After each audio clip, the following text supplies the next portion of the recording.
ये भाई 9 साल का बच्चा ट्रैक्टर चला रहा है और मैं 19 का हो गया हूँ। अभी भी मेरे को बाइक ठीक से चलाने नहीं आती है। तो आज की शुरुआत भी होती भाई डेली की तरह अपनी चाय बनाने के साथ। और आज अपनी बिल्ली भाई 2 पैरों पे खड़ी हो गई और उसको थोड़ा सा परेशान किया और चाय डाला गैस के ऊपर और चाय को बनाकर तैयार किया। उसके बाद मैंने सोचा भाई अब रूम की सफाई कर ही लेते भाई, बहुत दिन हो गया, धूल जम गई थी पूरी। रूम की सफाई करने के बाद भाई मैं थक गया था, थोड़ा सा आराम किया।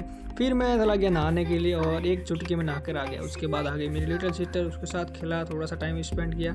उसके बाद निकल गया भाई मैं रोज की तरह वॉलीबॉल खेलने। और सामने भाई 9 साल का बच्चा एक ट्रैक्टर चला रहा था, आप लोग समझ पा रहे हो। मैं 19 का होकर बाइक नहीं चला पा रहा हूँ। पता नहीं इनके घर वाले इतना रिस्क कैसे ले रहे हैं। और फिर आ गया मैं घर पे और आज का ब्लॉग होता है यहीं पे ख़त्म। मिलते सुबह नए ब्लॉग में।